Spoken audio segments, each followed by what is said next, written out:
I've mentioned in the past how I'm very picky when it comes to the survival games I play. One of the things I give great importance to are the graphics of the game. Astroneer was a difficult choice for me exactly for that reason. As soon as I saw the screenshots, I was deterred. It reminded me way too much of Lego building blocks and Minecraft. On top of that, it seemed childish as well. The thing is, I had read some good things about the game way before it was released. Quite a few people were recommending it while it was still in early access, and I'm a huge enemy of early access purchases, so I did not dig deeper back then, but since it came out about a week ago, I was intrigued.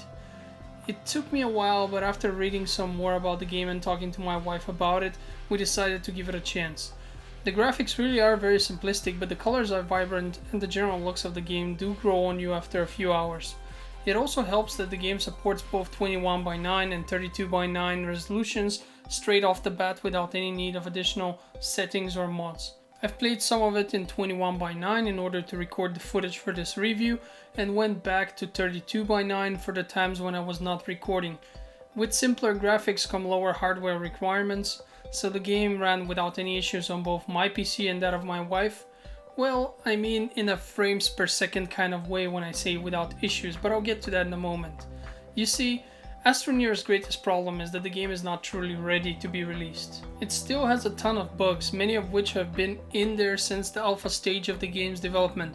It seems that some problems are either too hard to fix or not a priority for the development studio, but just take a look at their homepage and more specifically at the bugs sections of the forums and you will see how many people are plagued by the many bugs.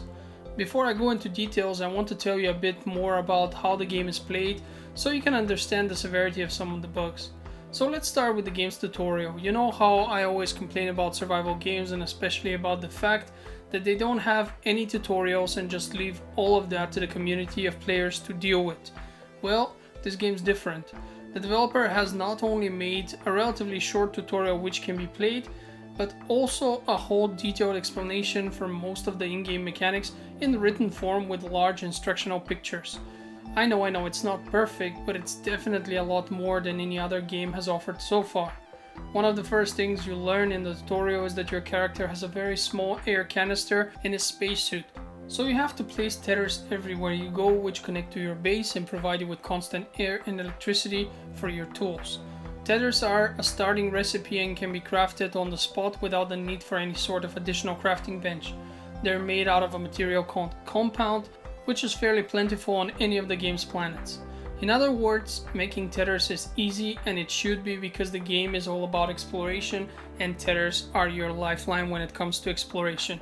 And yes, Astroneer is not as much a survival game as it is an exploration game. I say this because survival is not the major point here. Your character can die in one of three ways: suffocation, fall damage, or by being injured by the environment. That probably still sounds pretty usual, but you will quickly notice that in this game there is no hunger, thirst, or temperature to be considered. There's also no fighting of any kind. The most active enemy you will find are some aggressive plant life. Some of them attack you once you get too close, others are more like mines which explode when you dig too close to them. In any case, they are all fairly easy to deal with and will mostly rely on catching you when you are not careful. If you do die, you drop your items where you stand and have to retrieve them. As you explore, you will find items which can be researched on the spot or have to be placed in a special building in order to have them researched. The research gives you points which you then can use to unlock new blueprints and build better technology. The game will leave you pretty clueless as to what your goal is. The name Astroneer sounds like a pioneer and astronaut combination, and that seemed quite fitting at first. It does seem like you're trying to colonize new planets and you are clearly not starting from scratch. Your technology is advanced and you even get a few essentials as you start off. Clearly this is a planned expedition, so both me and my wife did what came natural and split up, each building his own line of tethers and exploring the area around the base from which we had started in order to find what else is available. The beauty of the tethers is that they are also a way to easily find your way back home. You are literally creating a line from where you start to where you want to get. This is especially important since our characters never construct a map of any kind, which is a very strange choice and will sooner or later be a problematic situation when you construct a rover and get too far from base. The reason for that is that rovers with enough power, due to a power generator for example, can drive for a very long time and produce their own air, so you are not in any position to place tethers. You don't have to. Once you go too far from base, there are no indicators about the location of your home base and you are effectively lost. This is also when you will find that the planets are quite small and finding your base is simply a matter of time, but why should you be in that position in the first place? A map would have still been such a great thing to have, and it seems like a strange thing to forget considering that your character uses future tech. But I digress. So, my wife and I spread out and almost immediately discovered damaged tech of the same kind as ours.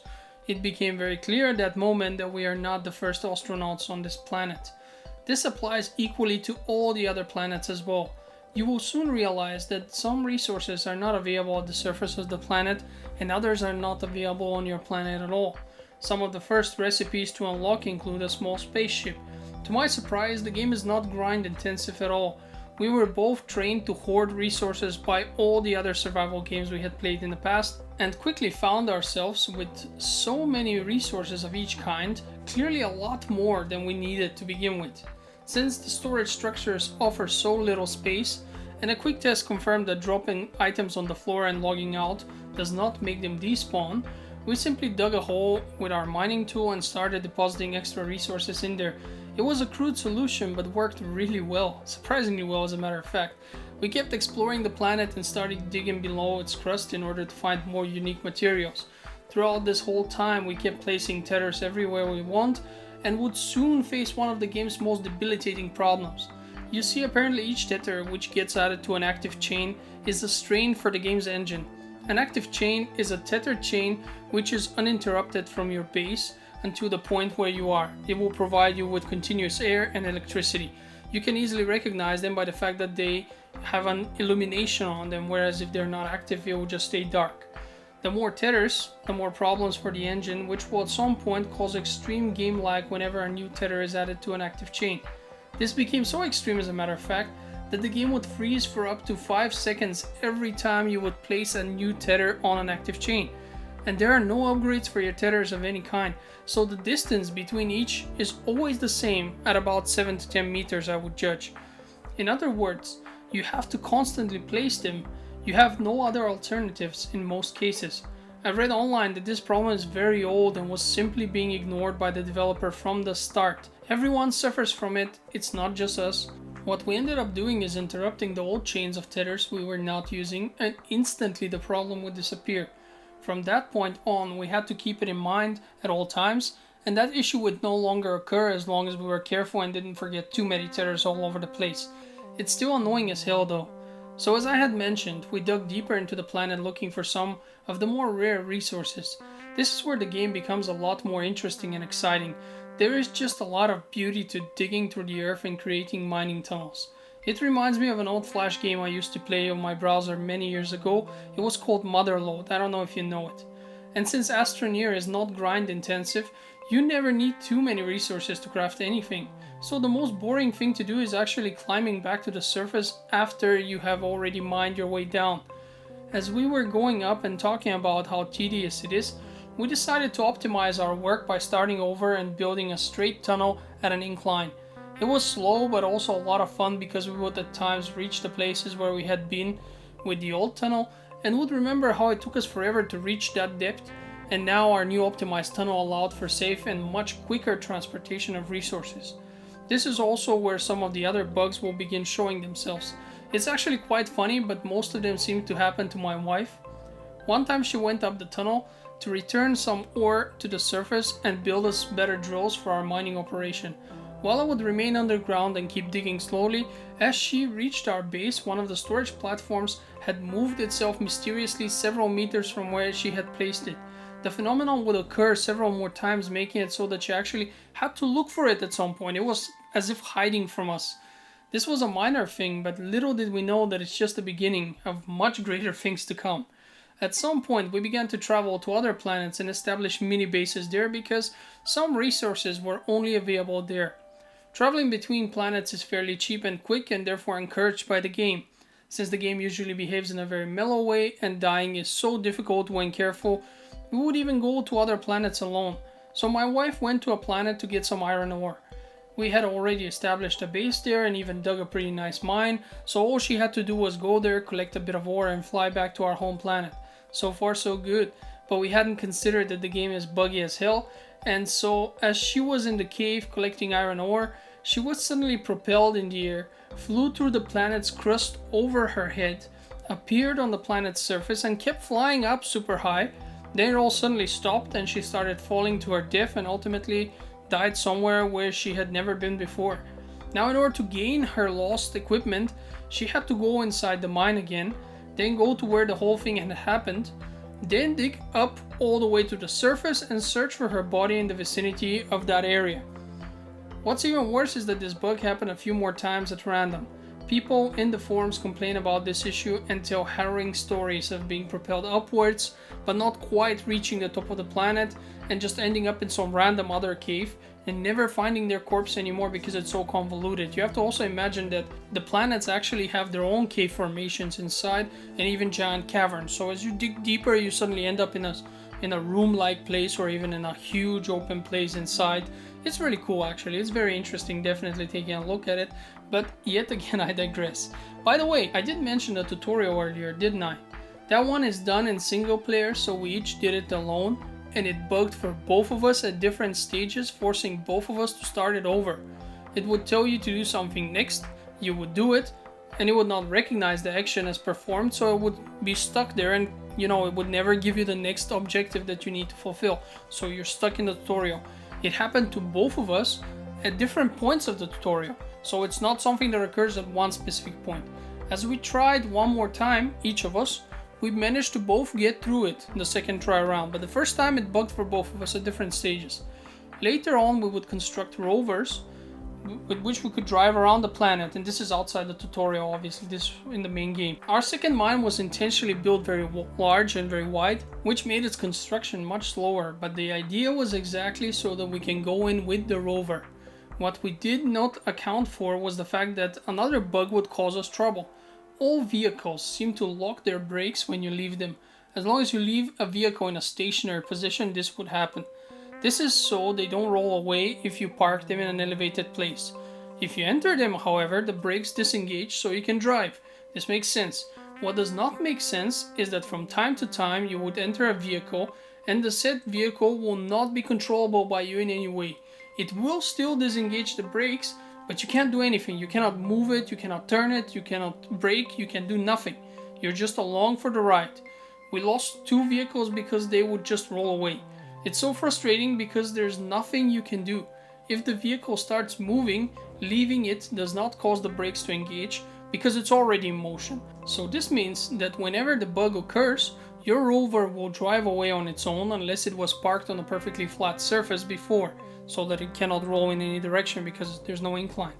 And there are so many huge caverns undergrounds where it would be more work to pull it out than to collect the materials and build a new one. So yes, the game is definitely very buggy, but I will save the best bug story for last. In the meantime, I want to talk about the good things in the game because there are a lot of them. I don't remember any other survival game which encourages exploration as much as this one does. While the levels are clearly procedurally generated, and if you have watched my previous videos, you will know that I'm not a fan of that at all, they are still interesting to explore. The colorful graphics are pleasant, the relaxing music is enjoyable, the nice sound effects as you harvest resources or do anything pretty much, it's all a very zen-like experience. As you explore the planets, you will surely be able to find a few giant purple glowing structures. Once you power them up, they act as quick travel points.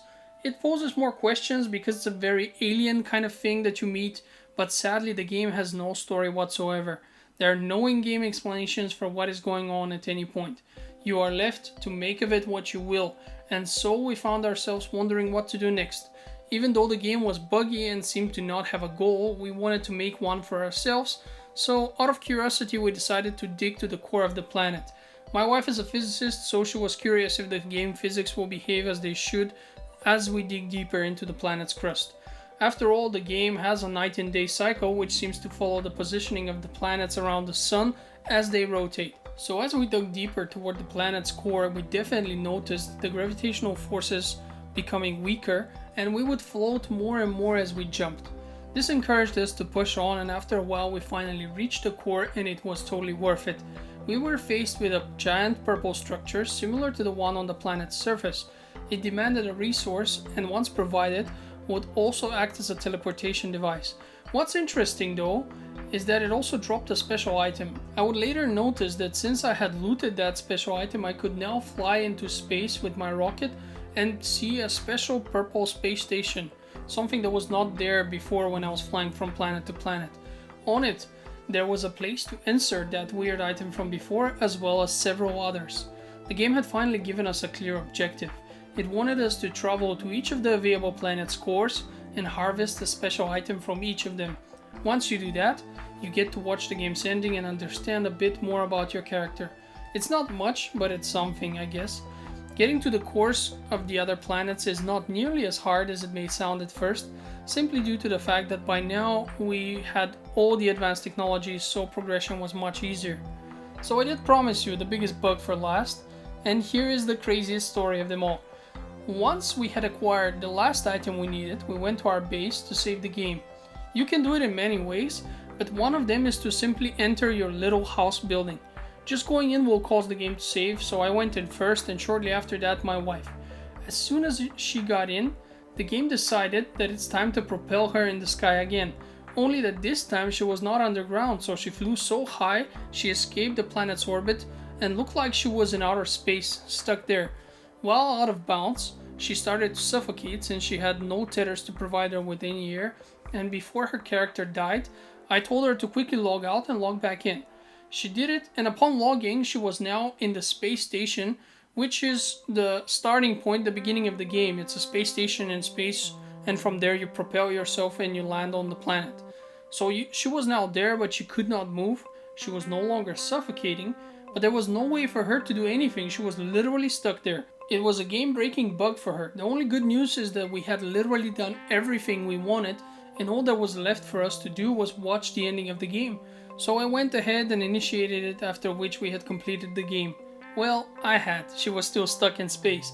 But luckily this happened at a point at which we were ending anyway, so no harm done really. Because of this, the bug was only an annoyance for us. But imagine if this had happened at a much earlier point. Well, if you take a look at the bug forums of the game, the ones I mentioned earlier, you will notice that others were not as lucky as we were, and it happened to them, forcing them to start the game over from the beginning. If this happened to me after many hours, I would be way too frustrated and would definitely not start over at any time soon. In a way, Astroneer reminds me of Kingdom Come Deliverance. It's a fun game that feels totally worth playing and recommending, but it's simply not in a stable enough state. The only redeeming factor here is the price. The game is currently on offer on Steam for €23, which is awesome when you consider the price, and especially if you consider how long this game will entertain you when it works. The developer team has done so many things right with this title. The lack of aggressive grinding, the chilly atmosphere, and the co-op, it all works so well. Even the graphics are kind of nice in their own way. The game is fun to play, especially with friends, and given the low price, I feel like it's still deserving of my recommendation. Yes, it has many bugs, and to be honest, I don't even think that most of them will ever be addressed, but it's still a game worth playing, especially by people who enjoy the co-op aspect of survival games. As human beings, we are compelled to wonder what the stars above us hold, and this game taps right into that curiosity. It's a wonderful yet bumpy journey, and I'm happy we gave the game a chance. So should you play this game? Yes, and unlike others, this one would be almost as fun on your own as it would be with someone else. The price is very low and you get many hours of wondrous exploration for it. I'd say go for it, and don't be shy to share your opinion in the comments section below this video. It's greatly appreciated. Thank you for watching my video, and I hope to see you on the next one. Until then, have a great day.